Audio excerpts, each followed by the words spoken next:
Welcome to the November 14th, 2019 Inspector General Committee meeting. Madam Clerk, could you please call roll? State Attorney Ehrenberg, Commissioner Cruz, Here.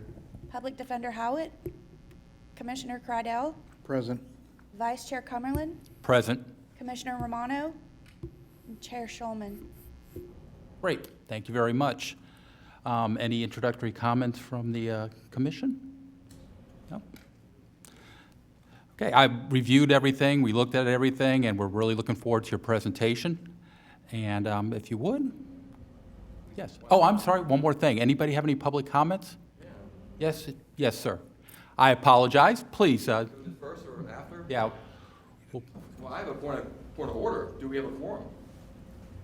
No. We need one more. We're waiting for one more. Quorum, so why are we, this is ethics?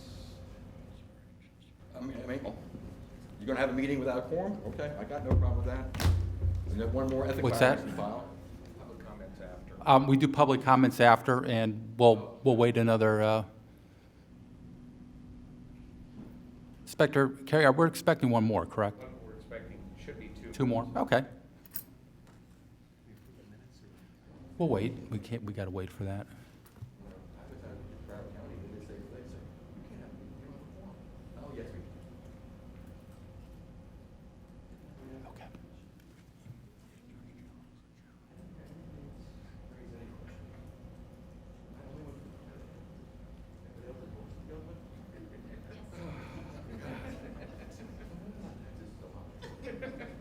Well, I'm sure they don't pay you that, I'm sure.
hurricane shelters, I'm like, get a lot of people in my, I get ready for the fire. Where I live, the fire rescue person comes around and does checks on what happens in each. And so you assume, I was in by general place many years ago. See them, they come every year. No, no, I'm talking about, these are one window open, they're talking, this is one window open. If you're assuming, you can get out. Romano's walking into, he's in the building. Romano's in the building.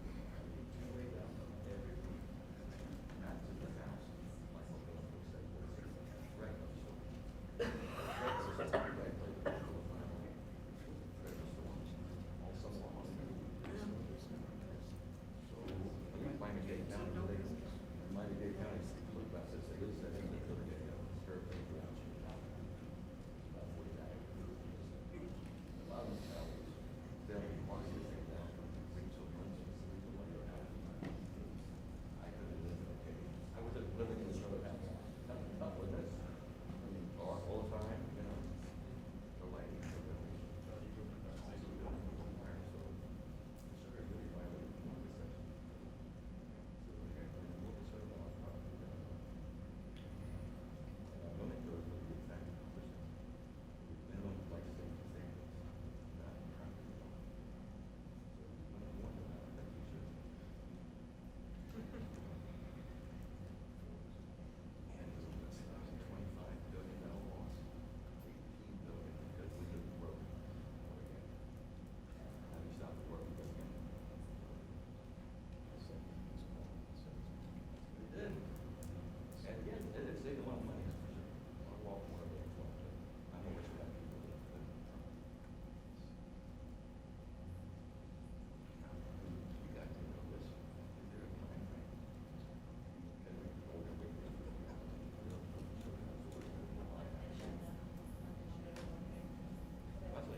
He said he's walking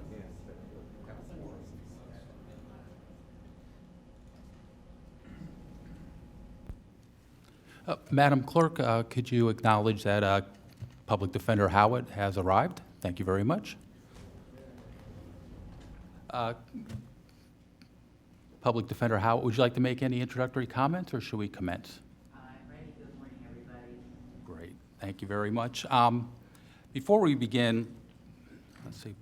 First of all, I'd like to thank everybody for being here. And secondly, Commissioner Schulman isn't here, so I'm kind of filling in for her. So please bear with me just in case I make some mistakes along the way. And I'd also like to acknowledge Commissioner Romano is also here.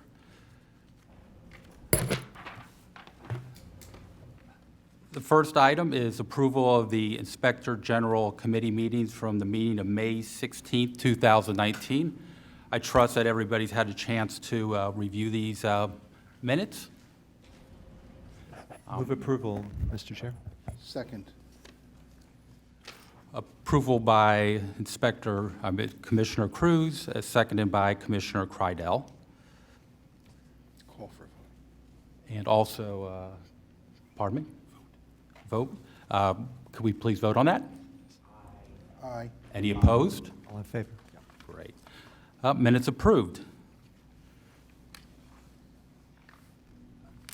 Next, I would like to, I don't see public comments on here, but I do see somebody in here for public comments, so we do those at the end.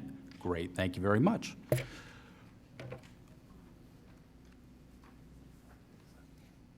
General Carey, can we please have your report? Thank you. Well, good morning. Again, I will try to be quick today because I know some of you have schedules to attend, so I'll try to be quick in my remarks today. So our outline of today, we're going to talk a little bit about, first of all, our conference that we had this year, and then move on to the rest of the brief. But first, I'd just like to start with our mission, and I put it in a different way this time. With the guard dog up there, you know, IGs are often called the guard dogs of the public trust, or the watchdogs of the taxpayers' dollars. This happens to be Chesty, the Marine Corps mascot, in honor of November 10th was the birthday of the United States Marine Corps, 244 years. So we promote integrity, efficiency, and effectiveness in government. So we always like to start out by welcoming our new employees, and some of you may have met him before. Anthony Bennett is our new supervisor of investigations, and I think we got a pretty good fellow there. So we're glad to have you aboard, Anthony.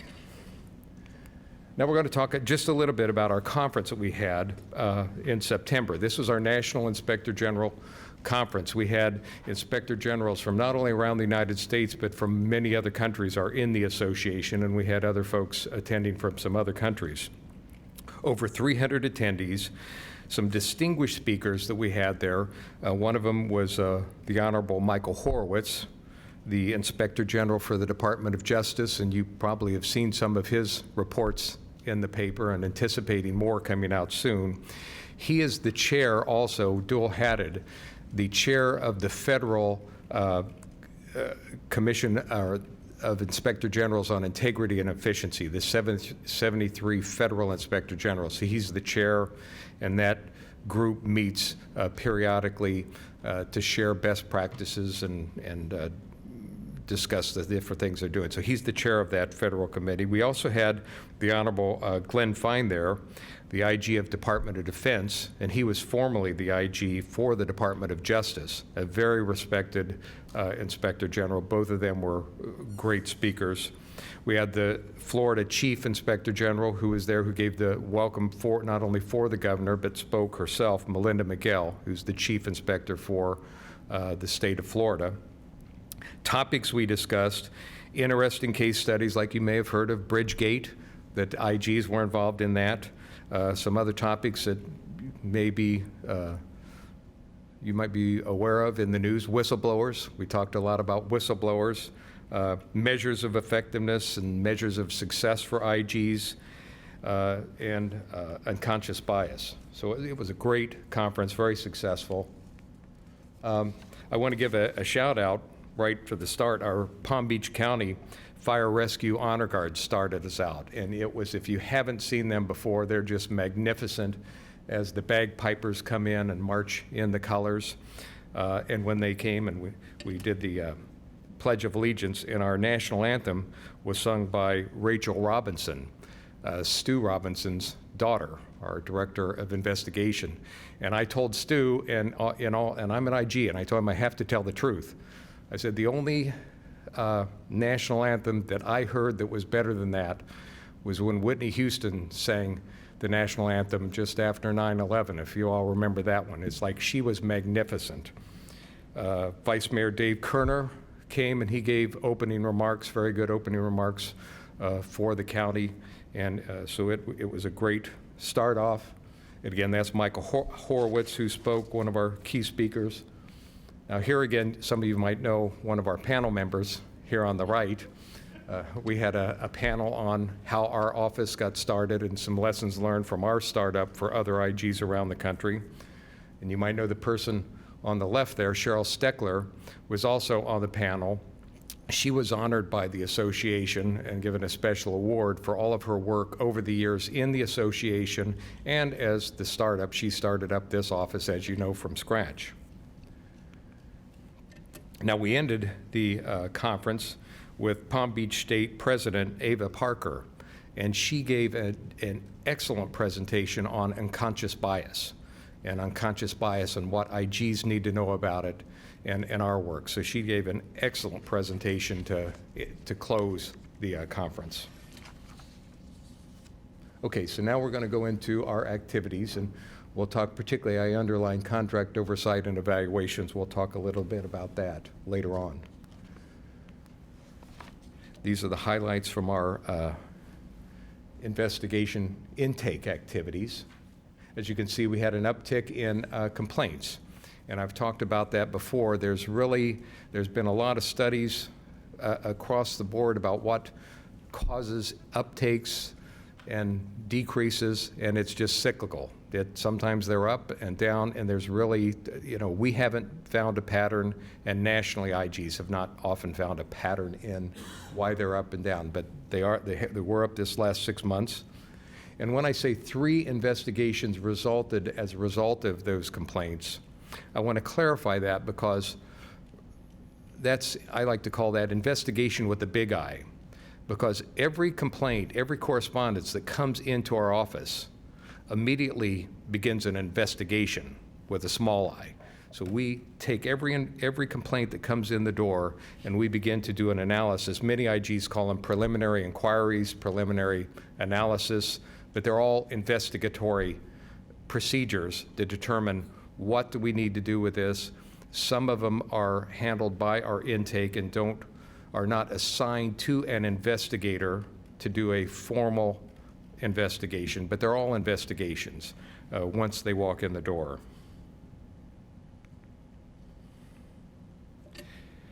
Again, these are the investigative activities that we've done over the last 6 months. And I'll talk about the 4 reports coming. Yes, ma'am.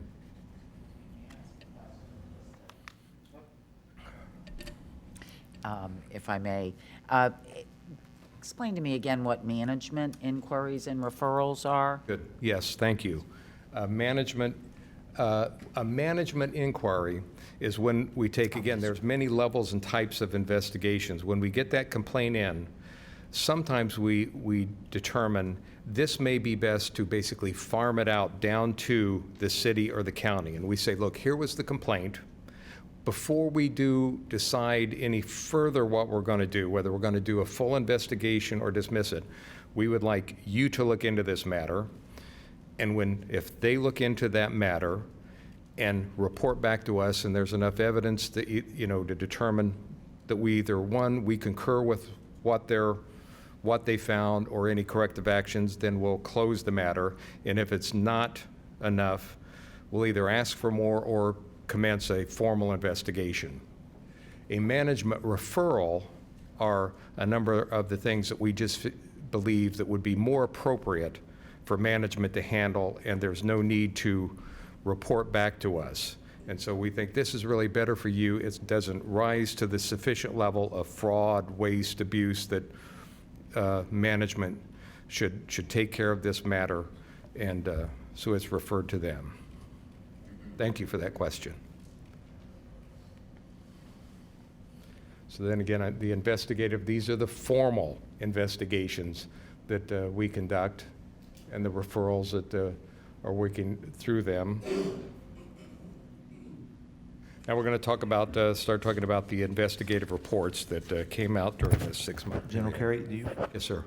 just back on the previous slide, the 5 out of 5 accepted, do they have to accept everything or just some of what you say? No, they accepted all the recommendations, yes. But if they and- only accept some, you don't count that as a complete? Correct. Okay. Yes, so if when management comes back and responds, they either accept or not, or they don't accept, so that sometimes they don't, there are times where they don't accept every word of the report or parts of the report, but what we're asking them to comment on is the finding and the recommendation. So if we make a recommendation that they may say, well, we don't think it's exactly that way, but we do agree with your recommendation and we will implement that. Can I just follow up with a question on that? So are these, because I know sometimes I've seen the reports where there's recommendations accepted and then maybe one recommendation not accepted or Yes. whatever. Is this number the report or is it the number of recommendations? 'Cause That's, you the have reports with- recommendations and the slash accepted, that is the first number on the left are the recommendations total that was made during the 6-month period from the investigation division that was within some of those reports. So the total recommendations for the entire 6-month period that we made. So it could be out of 2 reports where you made Yes. 3 recommendations. Because there are Gotcha. some reports Yes. that we make no recommendations because we might find it's not substantiated, or you'll see that in contract oversight later that we have good news. Everything you were doing was well, so we have no recommendations to offer. Good, thank you. So this was the investigation, one investigation we did out at Pahokee. Complaint came in about the city manager who was giving time off to employees. It started out, the main complaint was time off to employees without consulting with the city, with the council. And we investigated that, and we found out that he was giving, out of just over a 2-year period, he gave 11 days off. He shut down City Hall and gave employees off. And that was in violation of the city. They have a city ordinance that specifically says, here are the days that City Hall will be closed. And so he was giving days off, not in accordance with the city ordinance. Now, we also found that he was giving award bonuses to employees over this period of time, and he was giving blanket bonuses, across the board, depending on what level you were. And there is a strict state law for all cities and counties government on bonuses. If you want to give out bonuses, for example, one, you have to have a written policy. They didn't have a policy. But number two, they have to be merit-based and justified. So you just can't, across the board, I like all of you, and here's $100, for example. That was what was happening across the board. They can't be just randomly across the board given. They have to be based on merit, and there has to be justification. And we found that he was not following that policy. Now, as a result of that, we put out a tips and trends for other cities, because again, we thought, even though we weren't aware of other cities doing this, that may come up, but we wanted to head off any problems, so we put out a tips and trends and sent it to all the cities and the county to just make sure that they're aware that there is a strict state law on these bonuses and gave some information on that, referred to the state law.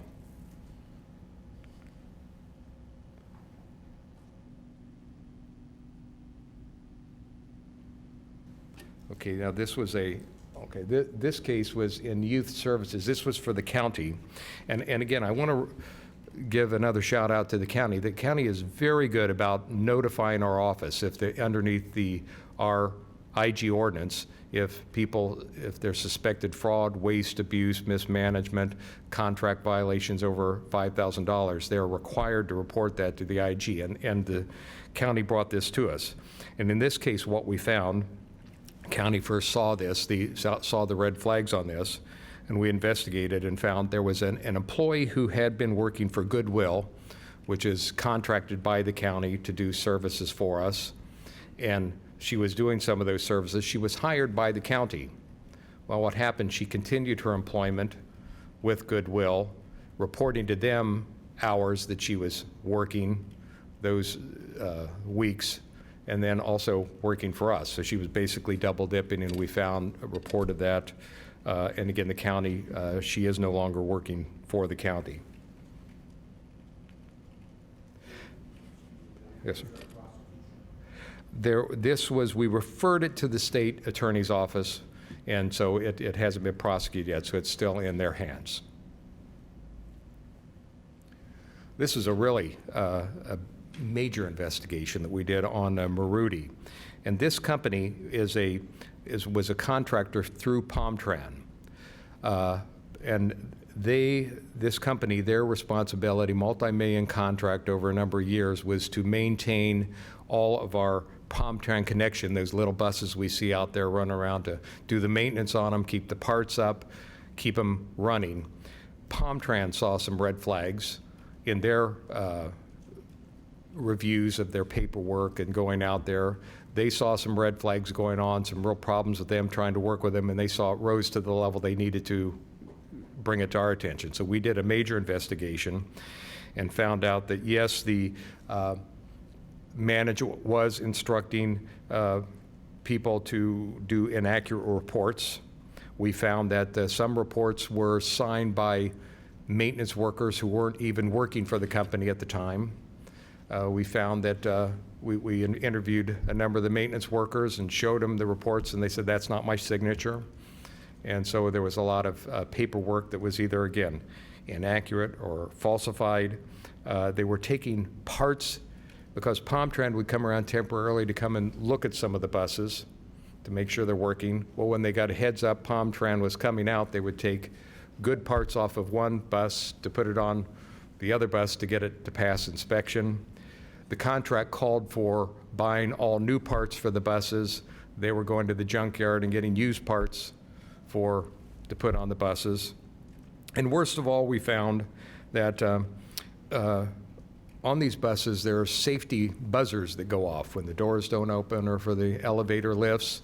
And we know what the buzzer's for, so you'll fix it. Well, they would disable the buzzer instead of fixing it. And so a number of things just that was wrong. Again, they're no longer working for the county. County stopped the contract. We reported this to the Florida and the U.S. Department of Transportations for any further action. They said they would be interested. We talked to them, and we also referred it to the county for potential suspension or debarment.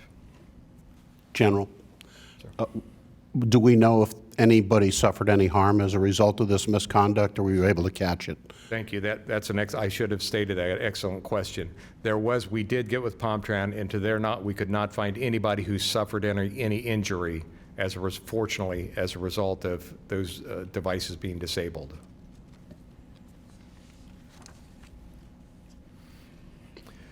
We had a complaint of this was a former Riviera Beach City Council member who was improperly involved in the hiring process of the 2018 Summer Youth Program. We investigated the situation. The council member is no longer with Riviera Beach, and I know they also filed a Commission on Ethics complaint, which is being investigated separately. We did not look at that. Our look was at that compared to the city policies and the city ordinances. And what we found at that time, they were very loose. The member did not violate any local ordinance at the time or local policy at the time, city policy. Now, since then, I think just in this last May, Riviera Beach, because of things like this, had enacted an ordinance that city council members cannot be involved to the personal limit of ongoing operations within the city. So now they have an ordinance that prohibits this type of activity. And number two, that the council member's gone. And number three, this again did not cover any potential code of ethics violation, which as I know is being investigated separately. So, but since then, the city we made recommendations to the city and they accepted them about better written policies outside of even the ordinance that they enacted on the hiring process, and also for the city to document the required background checks. So there was a number of things. Again, the council person was involved very intimately in the hiring process, but again, we measure to standards, and there wasn't any standards within the city at the time that was violated. Contract oversight and evaluations highlights. And why evaluations? We've added this to the title of the division's name. And basically what this is, evaluations is another tool in the toolbox of an inspector general. Inspector generals most people know of audits and investigations, but you'll see most inspector generals do reviews. They either call them reviews, evaluations, inspections. We have been doing these for years, and so we said we should just put that name, and this is the main division that does these evaluations. In fact, last time we told you that Karen Mayer, the division director, and Tony Montero out there, they were some of the first certified. They are certified inspector general inspectors / evaluators. So they're certified in this business. And our standards at the national level, the association level, if you read in our major standard book of how we do IG business, the principles and standards for inspector generals, you'll see evaluations, inspections, reviews. These are terms that are used synonymously, not only within our green book, we call it, but it's also across local, state, federal.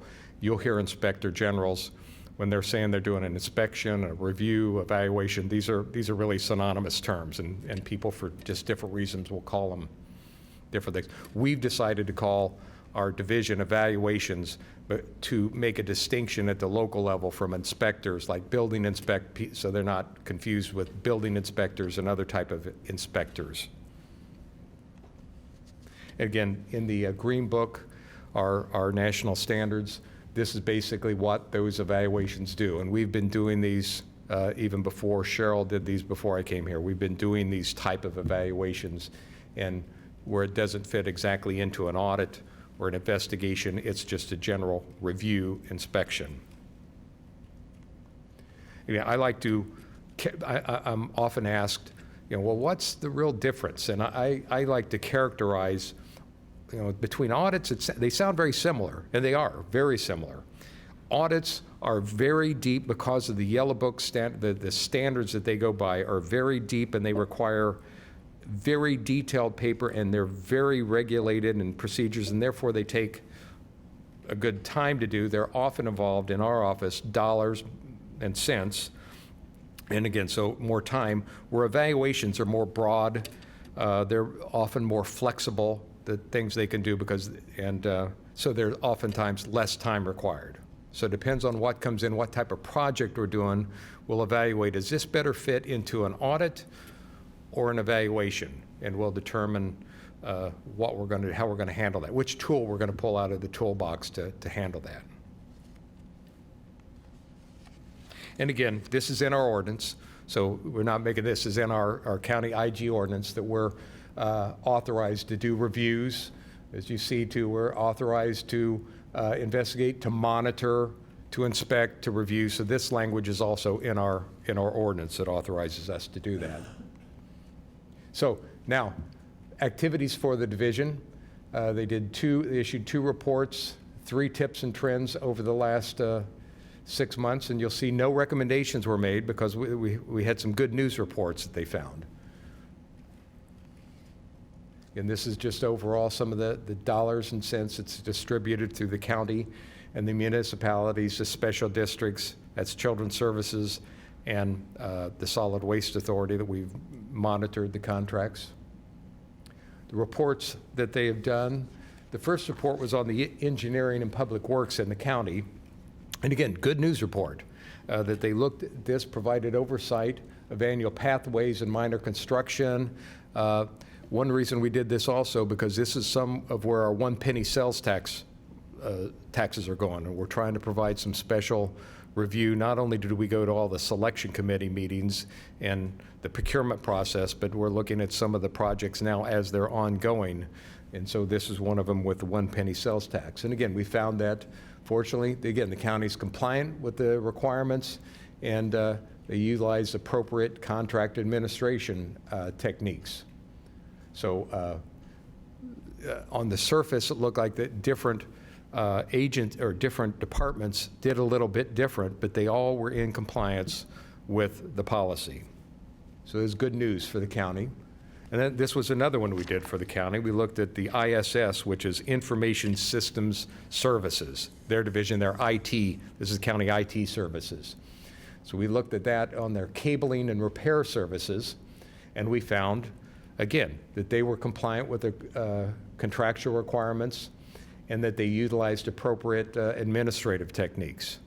So they were compliant, they were doing good, but in our charter, like I like to say, to make good government better, so we didn't make recommendations, because usually a recommendation is where you're not compliant somehow or you should be doing. We made suggestions in this case of just how to do business a little better. And again, the county accepted our suggestions and have put those in effect. The Contract Oversight Division, they issued 3 tips and trends during this time. Again, this is that proactive work that they do. One on about how to avoid mismanagement of public funds in contracting, so some contracting tips. There's new state laws that came out on external auditors for the financial statements, requirements from the state law that came out that a number of cities, were not aware of. So we put out a tips and trend on that to try and head off. Again, we'd rather let them know before than investigating after the fact.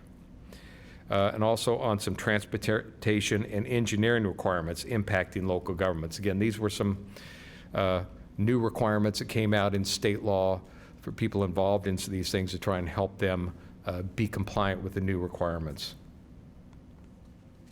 I'm not going to go under, Karen, I could ask her to come up and she could go on and on with all the types of things that the contract oversight and evaluation division, the things they do behind the scenes in preventative work. But again, I'd like to say they are my patrol section.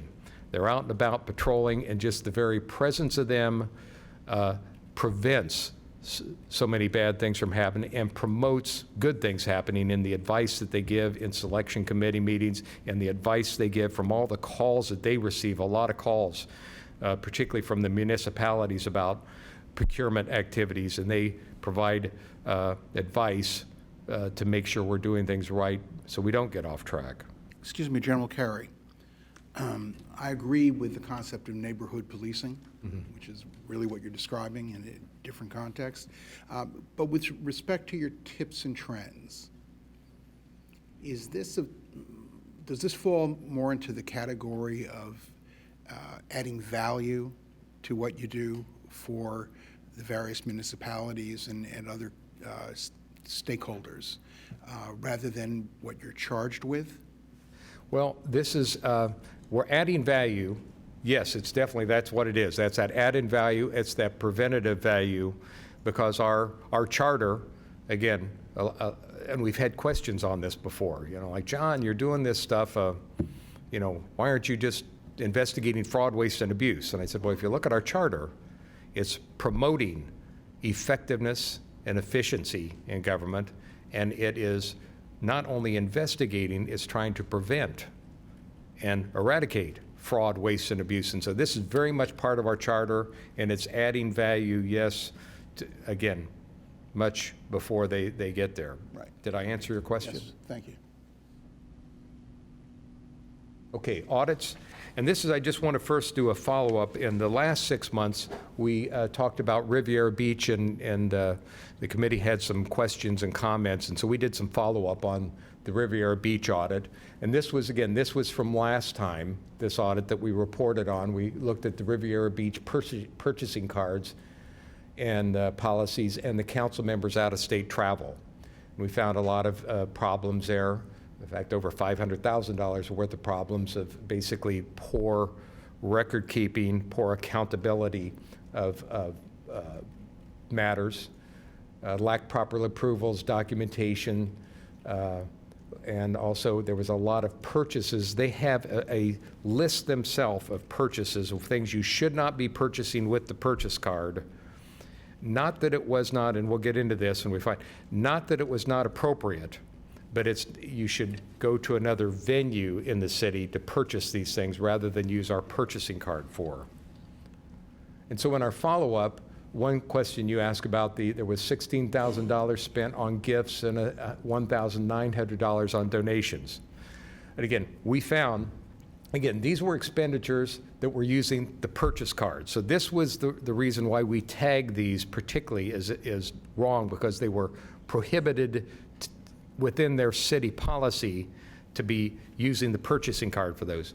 Now we looked, these gifts that they give, for example, these gifts were very legitimate gifts and could be given under other programs within the city. Like, for example, some of them were school bags for children going back to school, or giving donations to organizations, which is authorized under their charter and their regulations. It's just they were supposed to pay for them out of another fund and not use the purchase cards.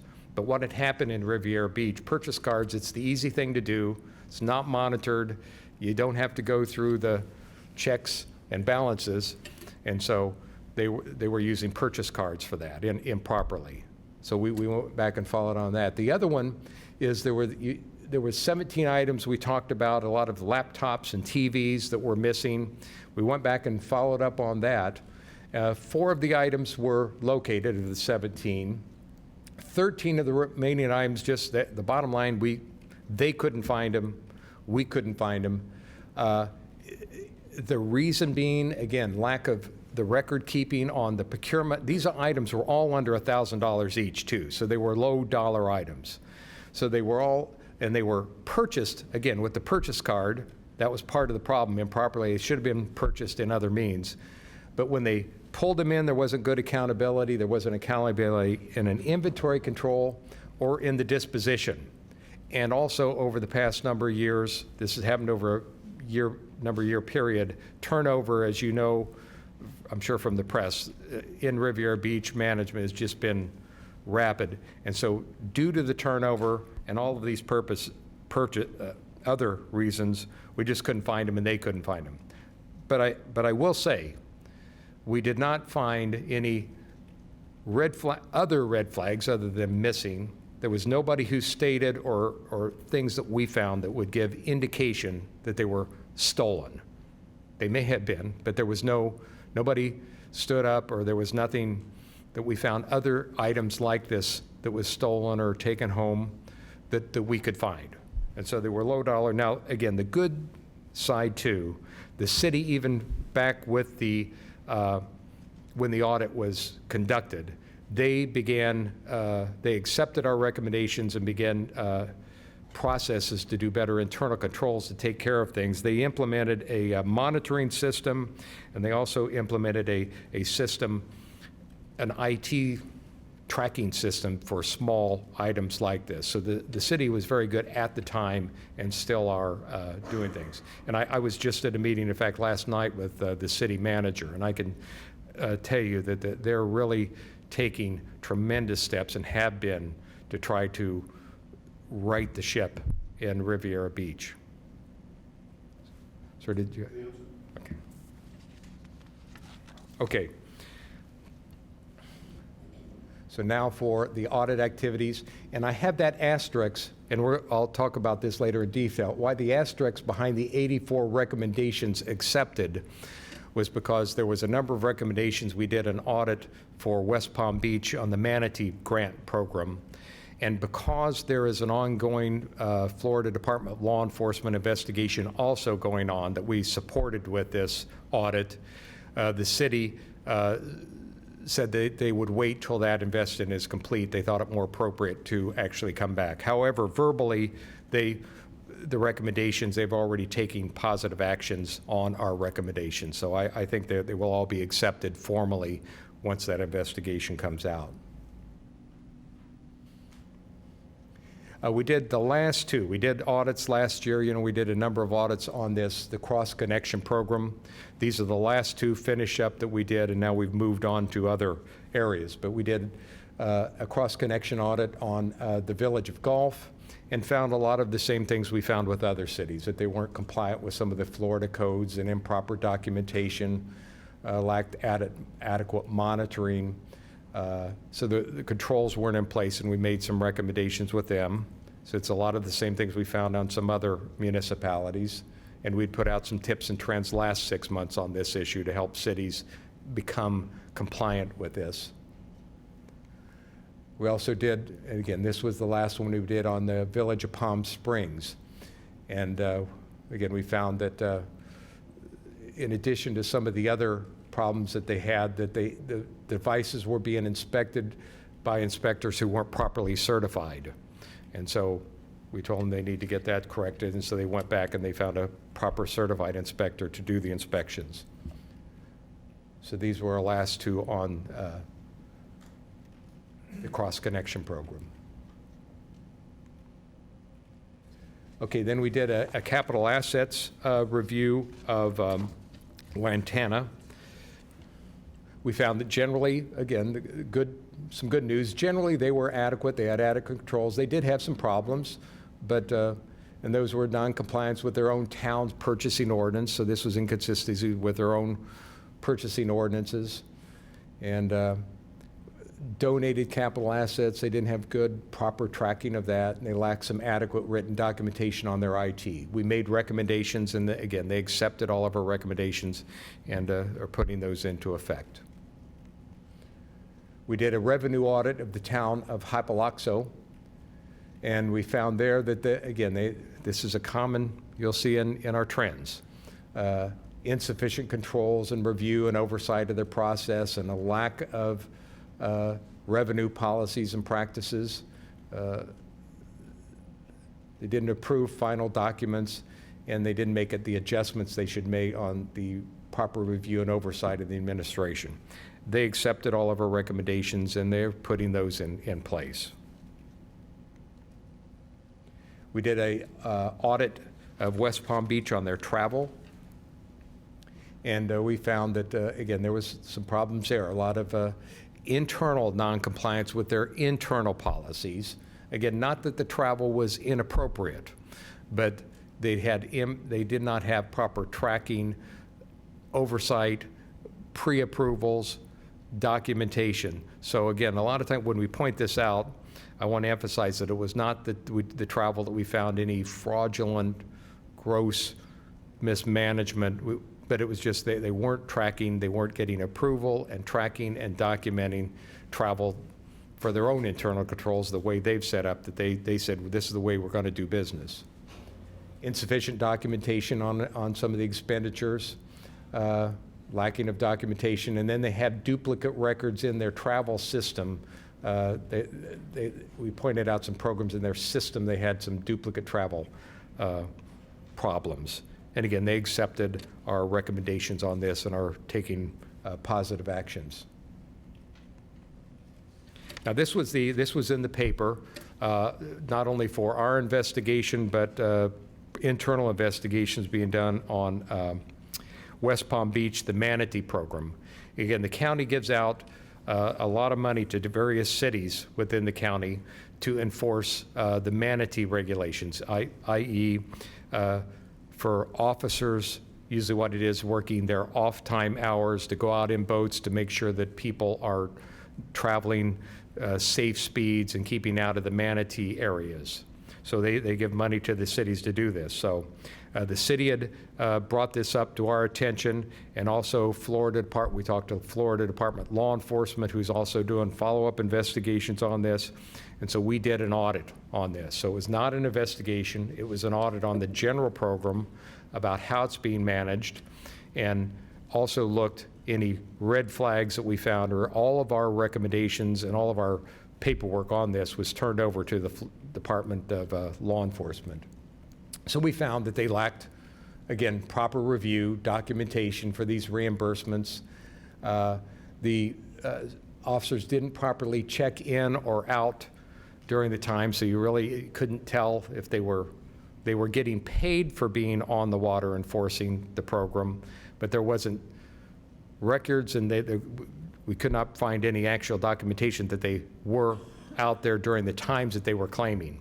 So in fact, it was to the tone of $10,000 that they could not document that they were on the water for the time that the officers were getting paid this extra money of the Manatee grant.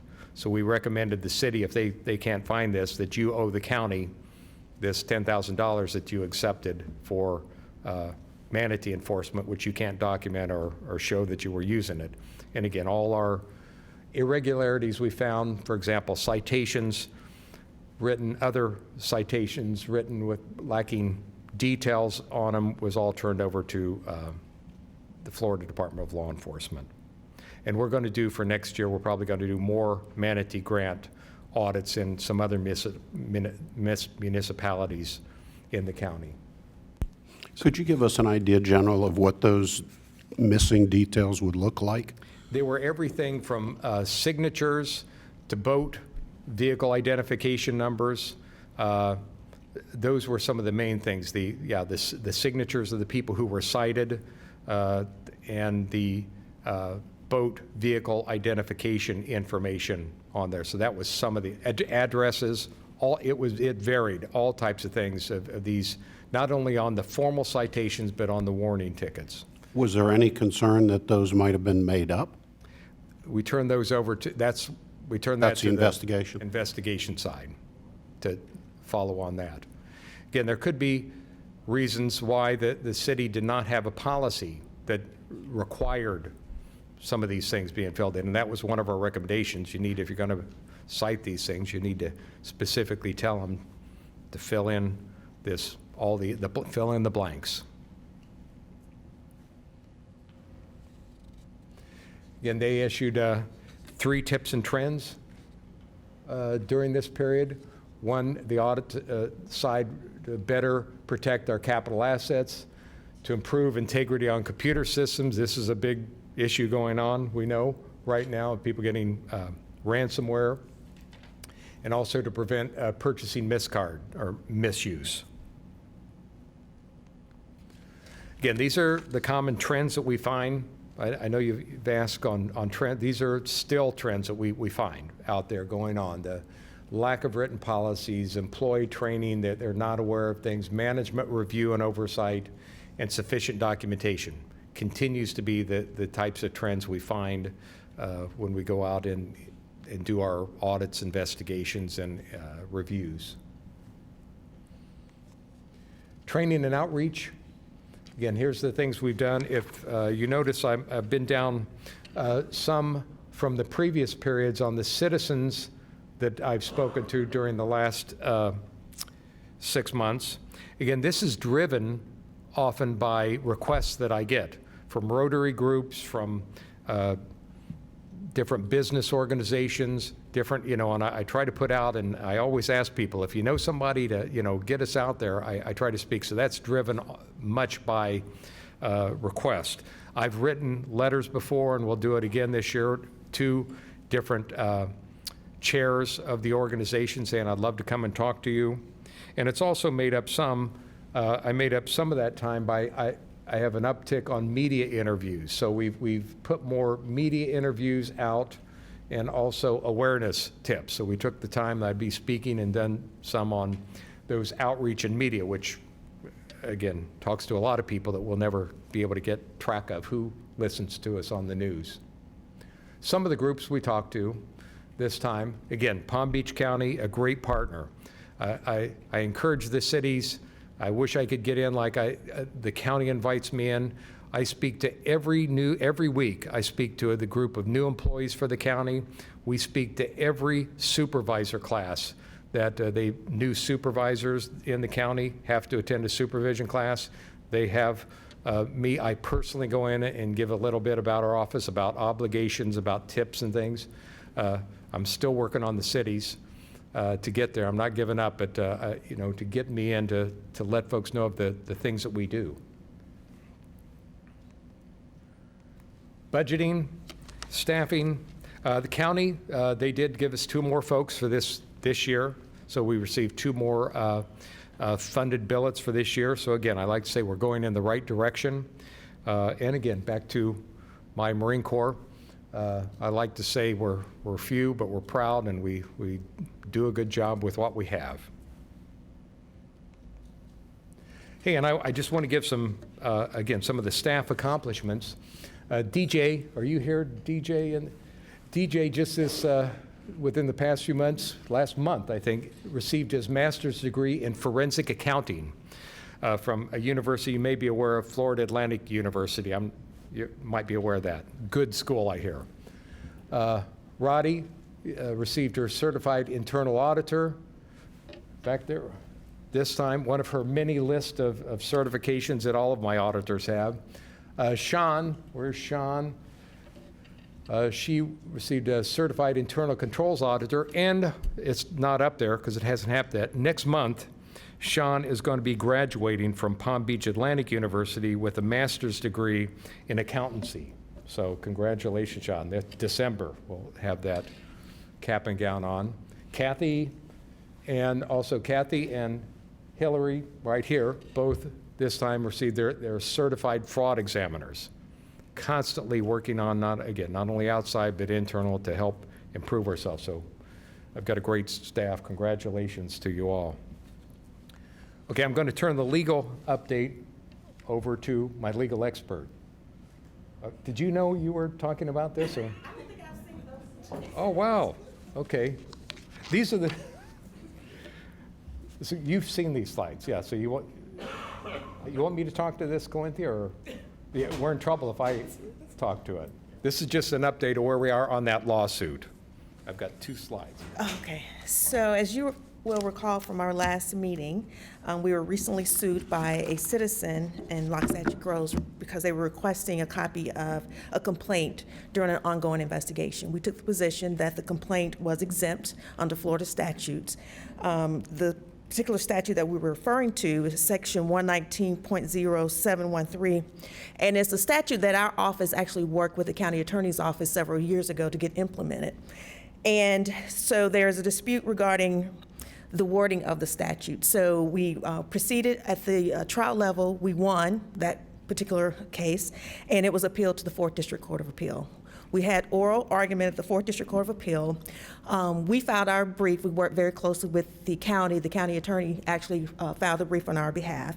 And we worked with 7 other OIG offices throughout the state, and they filed amicus briefs in support of our position. So we wanted really the court to understand the implications of this particular matter. So we're currently waiting for the outcome of that case, and we will keep you posted. In the meantime, we continue to do our work, and if it ends up we have to go back to the legislature for a fix, we will engage in that as well. But obviously our goal is that the 4th District will see it from our position. Is that good enough? What is the name of that case? The case is McClendon versus the OIG. McClinton? McClendon. Thank you. Thanks. Thank you, Clint. And she said that so much better than I would say it, so much smarter. It's good to have her. Okay, where we're going? Again, we're more integration of our resources. We continually do that better and better all the time. The staff just naturally works. The investigations, audits, and a lot of our products and contract oversight and evaluations are a lot of these projects. You'll see one report, and we have to often put it under one division, but a lot of these reports do not reflect that they were done with the expertise and the help of all 3 divisions. Excuse me, work- General, before you move to the next point. When you talk about integrating resources, are you talking vertically or horizontally or both? Vertically and horizontally, I'd have to ask for clarification. Vertically, I mean division to division, they're working together. And horizontally with, you mean the state, would you say, or No. IGs, or me? I think departmentally, that's probably Yeah. horizontal. Yes. Vertically would be I'm sorry, within yes. the hierarchy of your personnel. Yes. And how they're assigned to the horizontal pieces. Mm-hmm. Is that part of what you're also working with, revising? I'm still trying to understand. I apologize. Okay. Give me an example. Okay. The example of, for example, when we're working together on some of these projects, many times investigators, when they're working on an investigation, we go across the hall and we work with an auditor on some of the spreadsheets, the dollars and cents of tracking the documentation. Particularly, they're going with Hillary now to look on data mining, data analytics. So we're crossing boundaries looking for the data analytics. Some of the things in the past we've done, for example, investigations that involve contracts or procurement, that we do a joint investigation between contracting and the procurement, and they're really both doing this investigation together. They team when they're going out and doing interviews. They team when they come back, when they're doing the report and the analysis of it. So those are the type of integration that we're doing more and more. So I'll ask you an unfair question. If part of the objective going forward is better integration, on a scale of 1 to 10, are you integrated at 6, 8? Well, that's good. Right off the bat, I would think we are at 6. Okay. We're far better than, and this is, IGs have this, like all organizations have this problem when you break down divisions, that you work in stovepipes. And it's an effort that it requires management to force the issue to work together oftentimes. And now, not only management, but I have the right senior leaders too in place now that we've had here in place. That's key because all of my division heads are working so much better together. And so we've got, I'm not just talking about it, they're working, but the more we have investigators, auditors, evaluators, when they do this, they see the value of it, and more it becomes part of the culture. So we're working more and more to get that being part of the culture. So we're doing well. I want us to do next to perfect. That's Okay, that works. You've just described vertical and horizontal. That's Yes. perfect, thank you. so. We're working a lot more with law enforcement now. We're working different cases right now, ongoing cases that I can't speak about, but we've worked cases with local law enforcement. And again, our constant partner is with the state attorney's office, state, we talked about the FDLE, and federal law enforcement. So we're working a number of cases right now. Unfortunately, those aren't quick. When you're working law enforcement cases, they take some time that eventually we'll hear about. But more and more, we're working with law enforcement. Our annual report will be coming out next month. That's a consolidation of the last 6 months. Again, expanding the contract oversight activities. I've got the 1 penny sales tax up there. We're constantly looking at that more and more and looking at the performance side of the contract cycle. Audits, where we're doing right now, carryover audits. These are just a list of some of the audits that we either are still in the process or will be doing that we had planned for last year, but we think they're important enough. We're going to be doing those this year. Some of the areas we're going to be looking at here in the coming year in audits.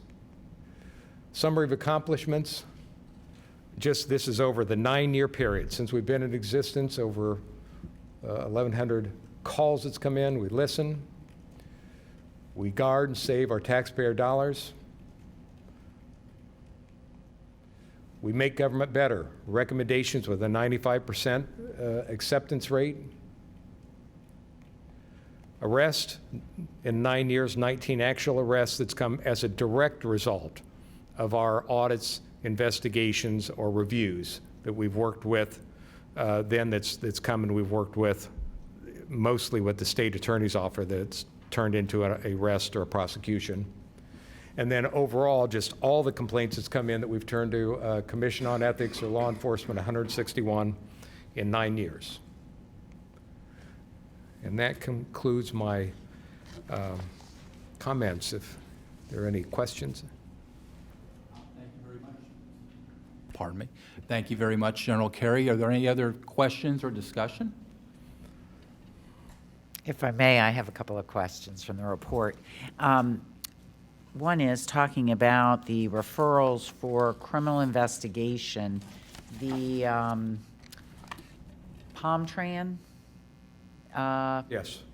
Why wasn't that referred to for that a was- criminal investigation? That was, we did speak with the state attorney's office on that, and there was not any criminal matters that we could find involved in that. They were administrative matters, so they. Well, it sounded like fraud. Well, you know, the law, as you know, is a funny thing. The way there was not enough there that they could, I think, take that and run with it. So As I bad mean, as the one things thought were, is, and your job is to look at it and make an appropriate referral. If the state attorney chooses not to prosecute, that's sort of a separate decision-making thing. But I think that reports should reflect if you have made a referral for review Yes. of potential criminal conduct, because it ends up looking like, I'll tell you, that we'll criminally investigate individuals but not companies. And It's not on the slide. Stu, did we put that in the report? They were given a report. Was it put in there, referred to them, or? They were given a report. Counted as one of the 6, but I assume that it was. The report was emailed to the appropriate people. Yeah. So it was sent to them, but that's a good point that we should put in the report and note, even though we do give the copy to them and we speak to them and we communicate constantly, we have good communications with the public corruption unit over there. I'm going to go back and look at the report and see if we specifically said that we referred that or not, because we in essence, we did. When we- Right, and you know, Yes. the decision, obviously, Yes. they have to make a decision, is there probable cause and all of that, and I understand that would be separate, but in terms of, for your job.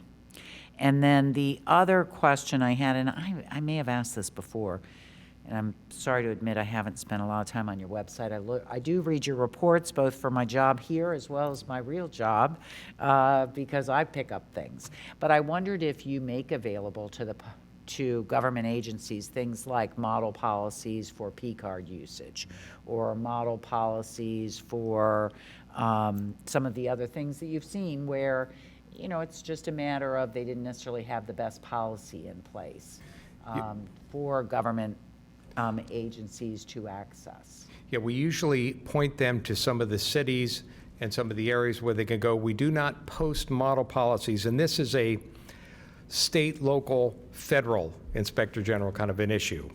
And most inspector generals, in fact, I don't know personally of any inspector general that post a model policy. And the reason it is because we have to go in and investigate or audit that. And IGs are often, you know, told, well, we don't do management work. We Right. do evaluations, and that's really management. We can kind of point you areas, but if we post it out there and say, this is it, I'm acting like management. And so it's a philosophical, across the board, and I understand, I know we talk back and forth, years and years being in this business back and forth, whether that should be done or not. And so what we usually do, we point them to, we try to point them to folks and say, look, we audited them and they passed, they look good, but And so could somebody call your office and say, will you point me to several Yes. model policies for Or- blah, blah, blah? yes, we can Okay, point, yes. good, good. And then the other note I had is whether there would be a way of sort of reporting on the time from referral or complaint to the time of findings or recommendations as to each group. And I'm just thinking, so for, and I think it would be more on an annual basis, we received X number of complaints and X number were closed within X period of time, X number are still open or whatever, that we could see overall sort of how things are moving and understanding the complexity, that it's all going to be different. But that also, I think, is a measurement for what are your needs in terms of additional personnel? How do we look and say, okay, now they added 2, and look, we see things are able to be completed faster. What if we added another 2? Then it could be faster, so. Yes, thank you for that. We have, in the last 6 months, in fact, the last 2 times I had one on investigations. I cut it out on this when we had it ready, but for time purposes, I know we were. Okay. I can say we're doing better and better on the time period of our investigations, and we're going well because we do have now more people.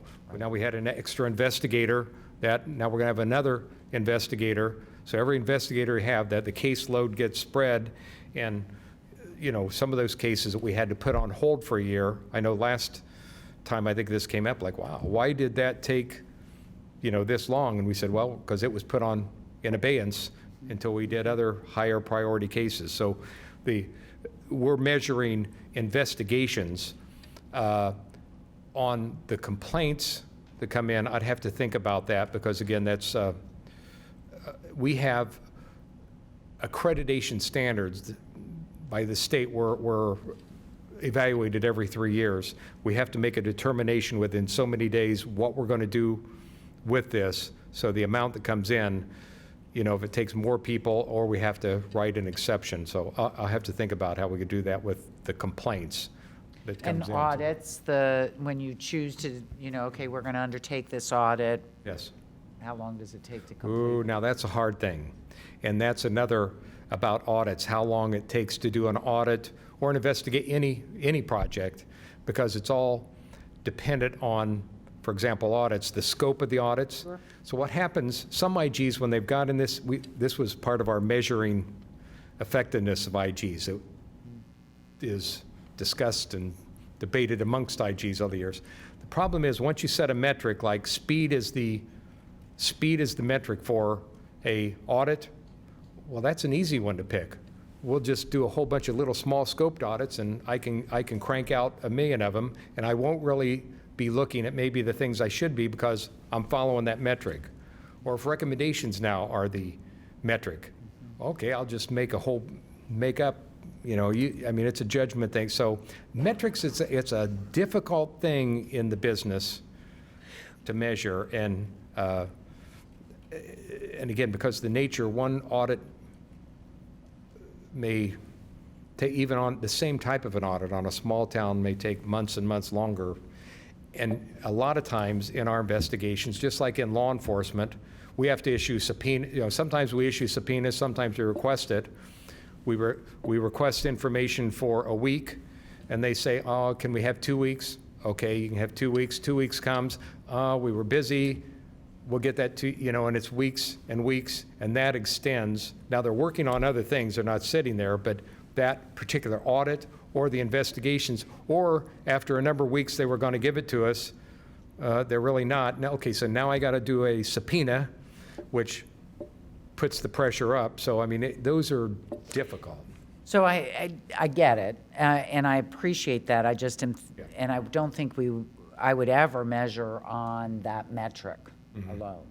But, I mean, I'll tell you, I personally look at our cases, right? Lawyers, how long is a case open? And there's there's lots of variety in why a case is open so long, but I can see trends at times and address it to say, is it the personnel working the cases? Is it the court? What's happening? Why? Over time, I do is that there more internally. lag? I do Okay. that internally. Okay. I prefer Okay. not to, because I look at individual auditors or Sure. investigators, and we find, you know, is this a Right. problem with the case, or is this a problem with, so I do that in Okay. much internally, but it's I think Difficult to better, report. just like you do. A lot of Sure. these things are better, I think, handled internally Okay. rather than publicly showing Right. individuals' work, because it may or may not present, when you put the statistics out, it may or may not present, you know, the numbers may show something different than what is really there now. But I do track that very much internally. Okay. Well, that satisfies me. Let me add Thank you. something. I would think that in just sheer number of data points, public defender has a huge number of data points. The volume of audits that they do don't generate that kind of data points, and therefore, most of what you do is a one-off every time, because you're not doing an annual audit. Yes. And so you're dealing with unique circumstances at unique times, involving unique topics and unique characters. And so I understand what you're saying, and in terms of recurring or high-volume predictability, I absolutely agree with you, and we do it too. But when I look at what goes through your office, you're not going to have enough statistics to really develop that predictability. That's the differential that I see. Yes. Commissioner Crydell, do you have any other things you'd like to discuss? Commissioner Romano? No, sir. Okay, I just have one question, and it's something that's kind of, after reading these things and sitting through things, what does, with accepted of a recommendation, is there any kind of follow-up, or do we kind of loop back around to see if they're actually, I know there's suggestions and recommendations, but what kind of process is there to see if they actually are complying? Yeah, sometimes we do, and again, that's due to the shortfall of personnel, we do some follow-up on our recommendations. What we do, for example, in audits, when they say they're going to accept a recommendation, we ask them, for example, a good one is for policy. We ask you to do a policy on this. We don't just accept, okay, we're going to do it, and we did it. No, we say, send us the policy. Now we'll close out the recommendation that it is completed. So a number of things that we can ask them to send us or to see evidence of completion. Rarely do we go out and do follow-ups because, again, we have places, there are cities in the county in 9 years we've never been to, never had projects there. And so there are so many places we haven't gone and problems that we haven't seen that we really don't have a robust, as I would like, follow-up system.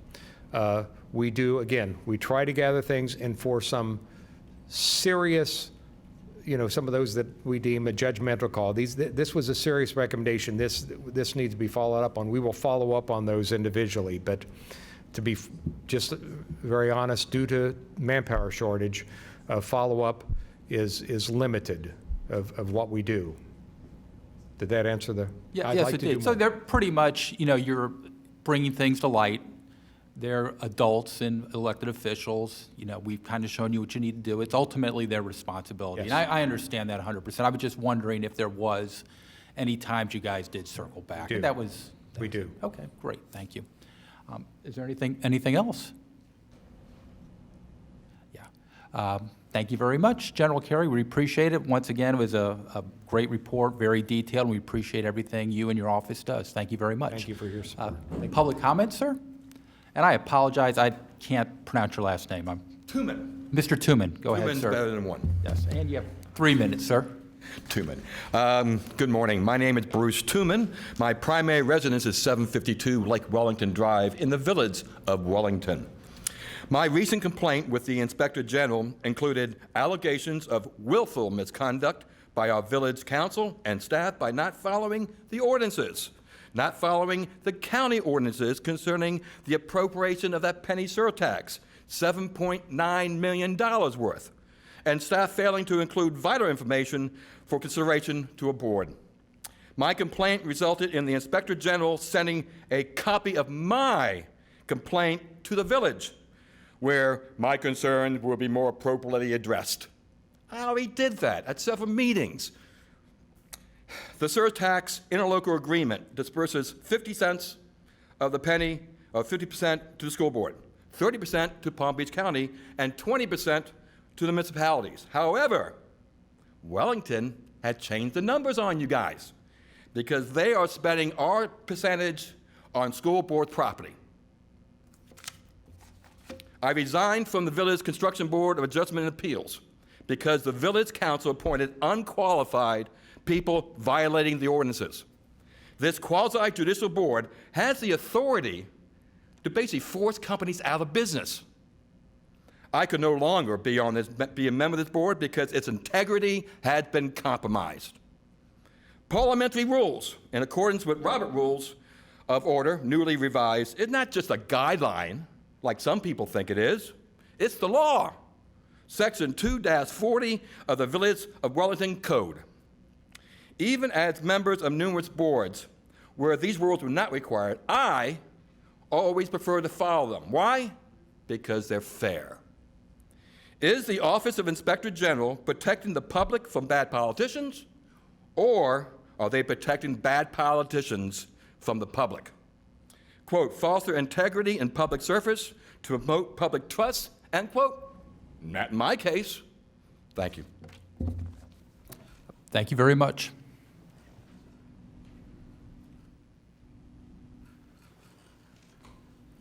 Any new business? No. Commissioner Howitt? I just have a question for our citizen, and whether the complaint should go to, and I'm always confused about the Ethics Commission. It has been there. No, I talked to them last week. They didn't say anything about it. Okay.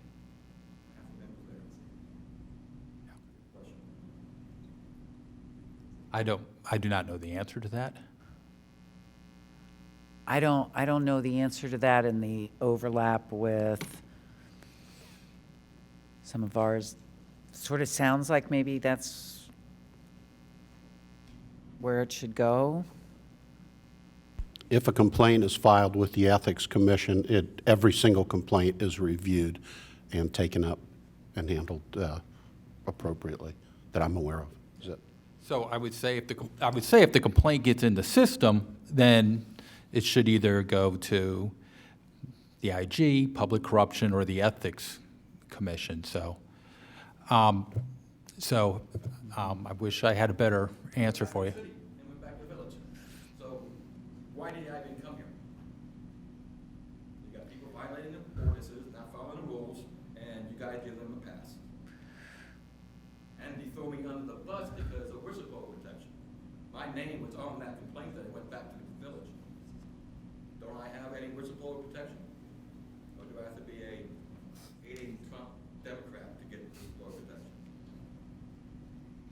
That's above my pay grade. Yeah. I'm sorry, but And mine too. I wish I had an answer, but I don't. Is there anything else? If there's nothing else, I'd like to adjourn the meeting. Thank you very much for coming. I appreciate it.